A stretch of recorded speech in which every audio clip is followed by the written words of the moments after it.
Assalamu alaikum. Maalini Wanaksan. I am immensely delighted to be in this beautiful city of Djibouti to once again enjoy the generous hospitality of my elder brother and friend, President Ismail Omar Goleh. I am equally pleased to be with my dear brothers and neighbors, President Mohammed Abdullahi Farmajo and President Musa Bihi. Today, this important gathering of the leaders of the Horn of Africa gives me a good opportunity to reflect on the significance of peace, genuine reconciliation, mutual beneficial cooperation, and security. In fact, this is a family gathering more than anything else.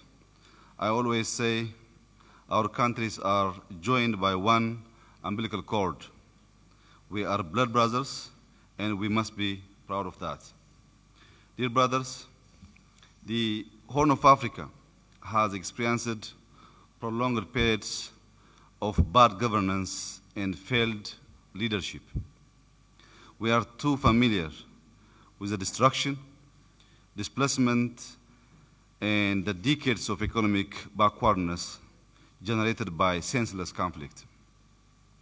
We need to change course and start a new era. We need to cultivate hope and build a better future for our people. As an integral part of the one family, the Somali people constitute one of the largest and most resilient people in the Horn of Africa. Somalis are largely energetic, dynamic, independent-minded, and entrepreneurial, also friendly. After decades of conflict and despair, Somalis are yearning for charismatic, visionary leadership that can galvanize their spirit, strengths, and resource, and rally them to a future of prosperity and peace. With the commitment of putting differences aside for mutual growth, the leadership is you. As a family and neighbors whose people have been pitted against each other for decades, whose people have been deprived of a stable environment for social and economic development and peaceful coexistence, whose people have been forced to endure in a state of perpetual poverty, we must understand that huge benefits are to be gained from investing in peace, reconciliation, and integration. My brother, Mohammed and Musa, you have choices to make today to embrace the spirit of forgiveness, reconciliation, and genuine healing, and unleash the power of your people. The leadership you make will also have profound impact on our region and set an example to other regions of Africa. A reconciled, peaceful, and prosperous Somalia had the potential to become a formidable economic powerhouse. Somalia is endowed with abundant natural resources, that longest coastline in Africa, rich marine resources, fertile, productive agricultural land, ample livestock assets, and untapped mineral deposits such as uranium, petroleum, and gas. Therefore, to fully harness the abundant human and natural resources, a reconciled, democratic, stable, and peaceful Somalia state is very critical. At the dawn of the 21st century, the Horn of Africa cannot remain trapped in internal conflict, ethnic divides, violence, and poverty.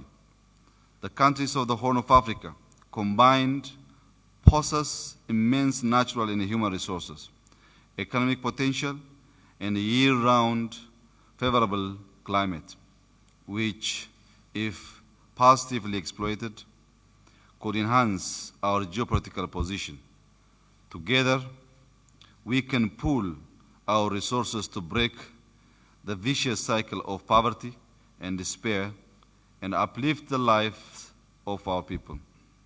This is why I believe your brotherhood is the engine of our regional integration.